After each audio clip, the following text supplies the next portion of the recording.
This is WOCA, Ocala, Gainesville, The Villages, 1370 AM, 963 FM, The Source.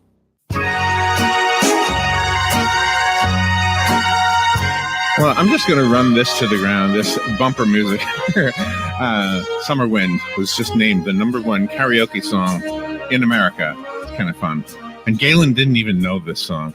Congressman Ted Yoho is in the studio. It's an honor to have him on the air with us, especially in the studio. He is a veterinarian. As a matter, my brother's a veterinarian. Is that right? Yeah, that's a good thing. Oregon, yeah. And of course, you're a congressman, which is probably more important at this point in your career. Do you still do the veterinary? Do you still practice? No, I don't. I sold my practices. People say, "Well, you used to be a veterinarian." I'll say, "No, I'll always be a veterinarian." Do you miss it? Yeah, parts of it. Yeah. So at Thanksgiving, what comes up more often? Questions about Congress or questions about animals? Depends. If it's after eating the turkey and the dog gets into it, more about that. Oh, really? Oh, really? Well, thank you for coming in. The 3 talking points that Robin told me you wanted to talk about are probably the 3 biggest topics that happen on a talk show from the from the listeners. Yes, veterans and veterans health care, and then health care in general, right? And then border security or security, immigration, et cetera. That topic. Sure. So thank you for talking about those 3 things. They're super important to this listening audience, and they should be. They really are. You know, North Central Florida is, if I may, Larry, go ahead. Yes. North Central Florida is home to the largest VA system in the country. We've got the South Georgia, North Florida VA system. And then within that is the Malcolm Randall VA system, which includes Gainesville, the hospital there, and the one in Lake City. That's the largest hospital system in the country. In our district, District 3, we represent over 104,000 veterans. It's a huge area, plus an active military with Camp Blanding and with NAS JAX. And it's just something we need to, as a nation, take care of our veterans. And I'm very proud of the work our team's done, because we've delivered 4 VA centers in the last year. 1 in Marion County, 2 in Alachua County, and we just got 1 approved in Clay County in Middleburg, August 1st. Yeah. And so we just roll out the red carpet for our veterans. The initial concept of this country, the founding fathers' documents and all that you learned about in school, we wouldn't have that anymore if it wasn't for the veterans that we've had throughout the last 200-something years.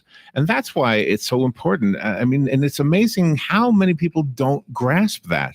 They just think, well, why do we need a military, right? I can't tell you how much I appreciate you bringing that up. You know, George Washington said that after the Revolutionary War. He talked about, if you want to see the security of your nation, and if you want to see how people will be willing to serve your nation for national security, look at how that next generation sees how you took care of the veterans. That's awesome. I never knew that. That was from 1700s. Is that right? Wow. And it's amazing the foresight our founding fathers had. There had to be divine intervention in that. And, that's something we continue to do. When I first came into Congress in 2013 was when I got sworn in the 113th Congress. It's funny, when you get sworn into Congress, you earn the right to be sworn at. And that's awesome. I like that. We passed the Choice Act. And that was more care and service for our veterans, more money put into the program. But there were some problems with that. We just passed the VA Missions Act, and this is a good bill. We put in an additional $5.2 billion in there for facilities, hiring doctors, and increasing access to our veterans.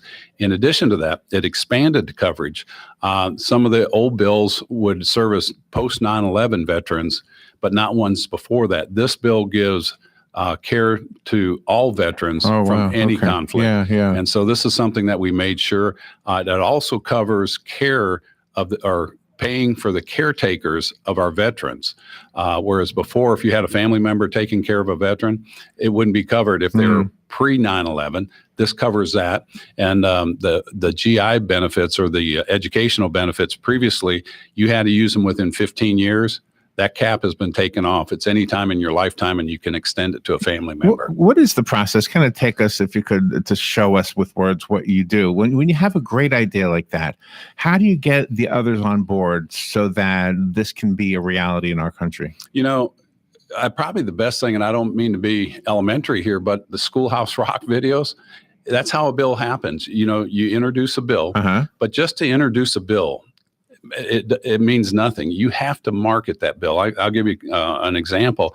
There's a person in Florida that put a bill in for a hospital in Jacksonville, and it was an earmark for $300 million. And the VA says we're doing a study to see if we need one, if we can justify one there. This person put that bill in, and he got no Republican or Democrat co-sponsors. He's Democrat that put it in. He had no intention of that bill going anywhere. So to get a bill passed, oh wow, you put it in the hopper, and then you market it to all the congressmen. And from that point, you start having meetings with those individual offices through our legislative team, and you get co-sponsors, and then you start pushing it. We had a bill called the Wingman that came up from a town hall meeting in Clay County, and that was to give better service to our veterans so that we could expedite the service. And I'm not on the VA committee, and I put it in, and there's organizations out there that track a bill, said this bill has zero chance of passing. I said, I'll be darned about that, because we don't put bills in just for show. Sure. So we started marketing that. Went to the VA chairman, Jeff Miller at the time. He says, Ted, I don't think we'll do this bill. But we kept pushing it, and we started getting a lot of co-sponsors, bipartisan. Next thing I know, it's coming up in the VA committee. I had the opportunity to go there, speak for this bill. It passed unanimously. Then it went to the Senate, and it's passed unanimously twice in the House. Didn't pass in the last Congress, but it's going through the Senate right now, and it should become law. Is that your whole life? When you were a little kid, were you always the one that said, I can do it, and then you did it? Little red train. Against everybody else's advice? Yeah, I have 5 brothers, and 4 of them are older. So you were always fighting. Oh, really? So yeah. It was a survival. Yeah, you're gonna do what? You're never gonna do that, right? Oh, man, I heard that all my life. Did you? You can't do that. You can't. Well, see, that was preparing you for what you do now. I believe it was. Wow. So tell me about the healthcare for the non-veterans. Is that something we need to be tweaking more? Is it going to be changing in the near future? Yeah, it is, and some good changes are coming down. I left my practice. My wife and I, we were doing pretty well in life, and when the Affordable Care Act got passed into law, I said that's an overreach of the federal government. That it's going into a socialism type of system that I just felt strongly against. So I walked away from our lifestyle, and we put our life on hold for 8 years. And not that I'm asking anybody to feel sorry for me, but I felt so passionate about this, and we've voted every time we could to repeal it. The problem that we had is my party initially didn't have replacements for that. There are replacements out there for that. What we want to do is make sure there's access to everybody, that it's affordable. We drive down the costs. Bipartisanly, everybody that I talk to wants pre-existing conditions covered. What we have to do is work on the delivery system.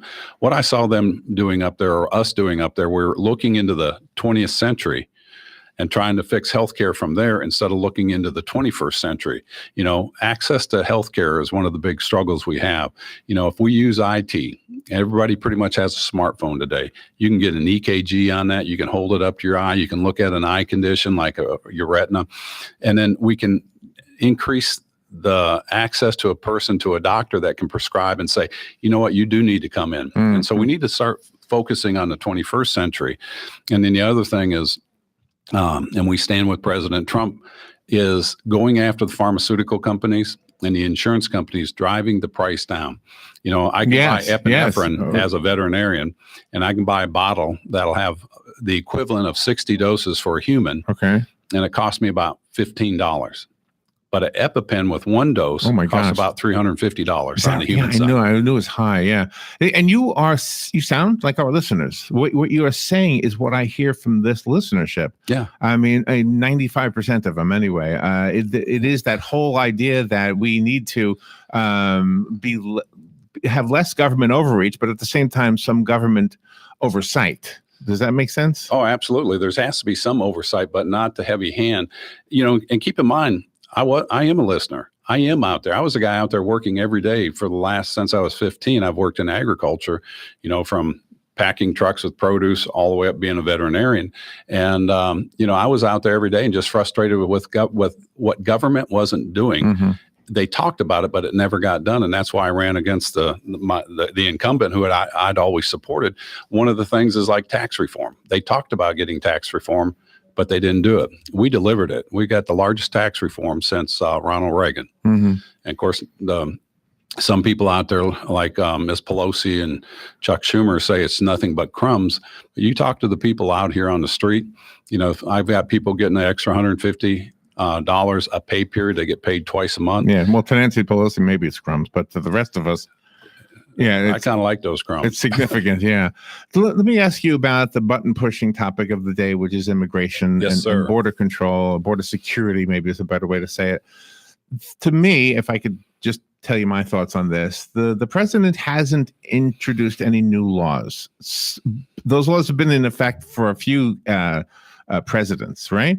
But yet the media, the newspapers in general, are against whatever he's wanting to be enforced. Well, tell me your thoughts on this, and yeah, that's all. Just great tell me question. Your thoughts. Yeah. Keep in mind the president doesn't introduce laws. That's the right. House, and so he enforces them. He's the executive branch. His job is to faithfully execute the laws. There's plenty of laws on the book. We just have to enforce those laws. And a case in point, I mean, we know about this young lady that we discovered in Iowa, Molly. Right. Horrible story. And you can go to Kate Steinle, but there's hundreds and hundreds of cases of people being killed by people here illegally. Bipartisanly, everybody wants border security. I mean, everybody wants immigration reform. All right. So I can't find people on the right or left that don't agree with that. And so what we want to do is make sure we go forward with that. And it has to start with border security and the enforcement and laws on the book. And President Trump, he's enforcing the laws on the book, and people are going ballistic. They say they're separating children. And the people I'd like for them to understand is the law in the book says right now, and it's from the Flores Agreement that came from the Clinton era. Prior to the Flores Agreement, they were putting the children that came in illegally with an adult. They would put them together in a housing situation. Mm-hmm. And what they found out a lot of times is those children didn't belong to those adults. The children were getting beat up. They were getting raped, sexually molested. And so the Flores Agreement came out in 1996 that says, all right, you can't keep these kids together. And so that's the law. That's why. The book. And so when President Trump went ahead and started separating, the media, as you said, went crazy. They get groupthink and group hysteria. I know. And here, President Trump is just trying to enforce the laws on the book. And if we stand firm on that, these kids will get sorted out and they'll get right to the rightful parents. And what we found out is a lot of the children that these adults claimed to be their children weren't their children. And they did the DNA testing. And so the other thing people need to know, if people come in through the regular checkpoints, the children don't get separated. And a lot of people don't realize that. But if they come in illegally, cross the border illegally, they get separated until the government can sort out who they belong to. It's amazing how we're manipulated by the press. I didn't even know that part about it. And the other thing is, if you're breaking the law, if I went out right now and if I have a son at home, my son's 32, so he doesn't live at home. But I mean, if I had a child at home and I went out and I robbed a bank, they're not going to put him in the jail cell with me, right? Mm-hmm. The same thing. If you're breaking the law, why would you put the kid in jail? Well, something else a lot of people don't realize, being in Congress for 5.5 years, and I sit on foreign affairs, and so we hear from DHS and all these other people about who's coming across our border.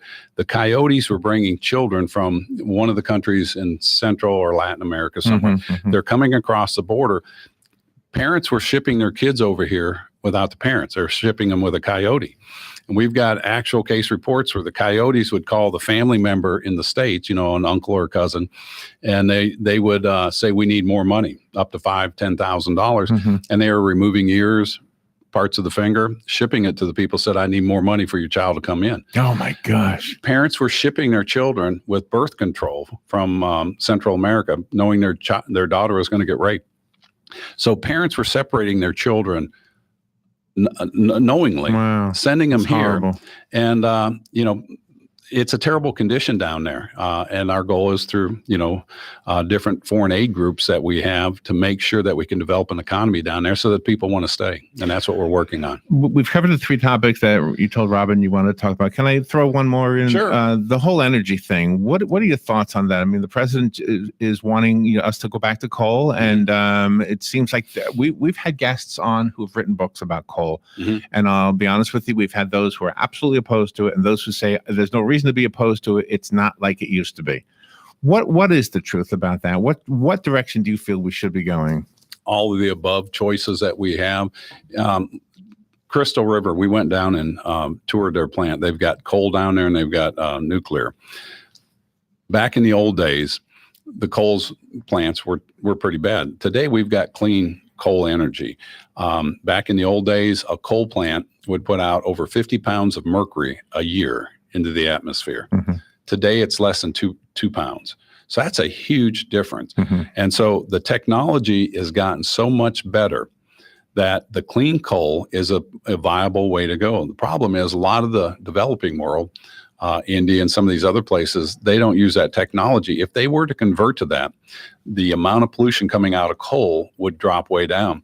And we've been blessed in this country with an abundance of resources, whether it's petroleum, coal, mm-hmm. or LNG, natural gas. And natural gas is probably the cleanest way. And we're seeing a lot of our electric generation stations switching over this. Our co-ops are doing a tremendous job. You know, the Clay Electrics, the Seminoles, and all these, they are switching over to LNG. We have an abundance. In fact, we've got more LNG than we can use in 100 years. Present right now.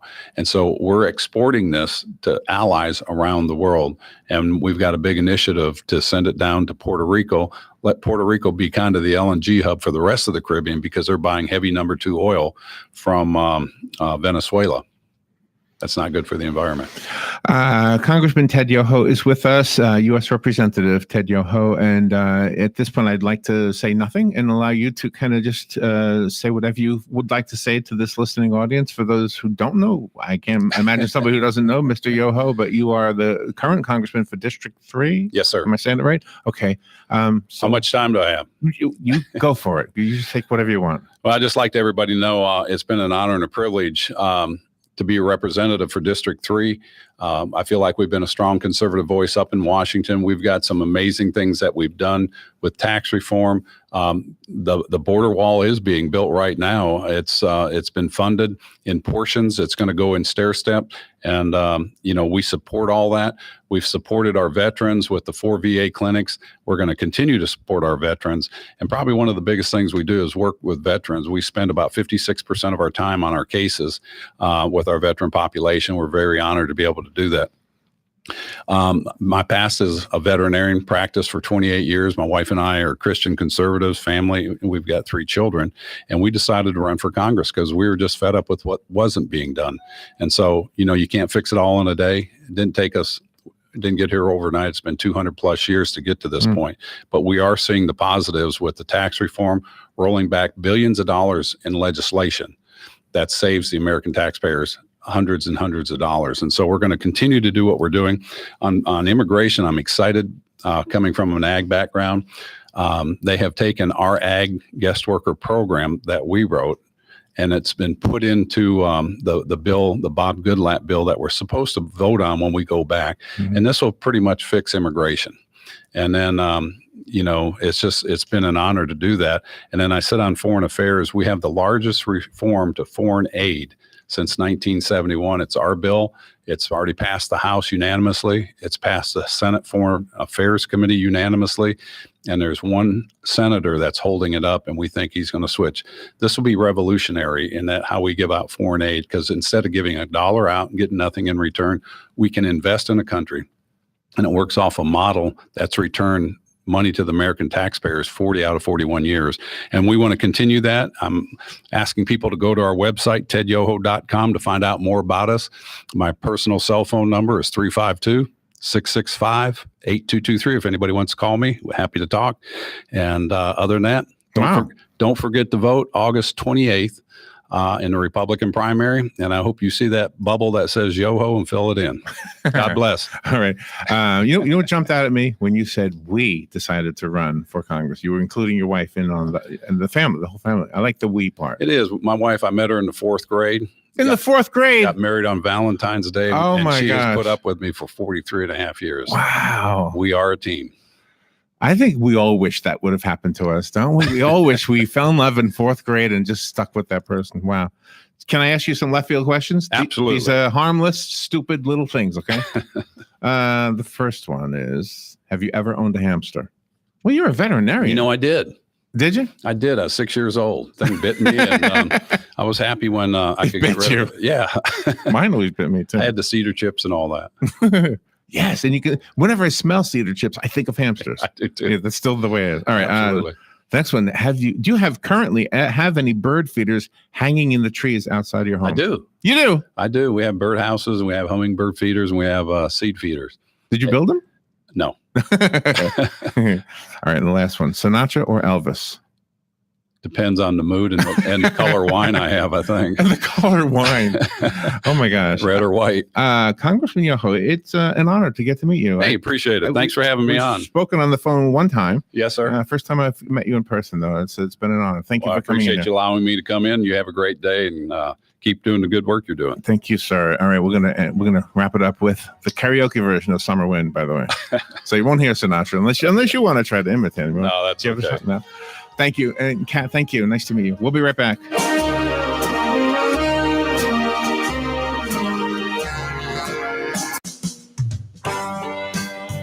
Howdy, folks. RL here for Dairy Queen again to tell you about what's hot and what's not. Dairy Queen has some of the best char-grilled chicken breasts on earth, as well as their chicken breast salad. And the burgers are exceptional, cooked on a real grill for the best flavor and less fat. And for dessert, blizzards are unequaled.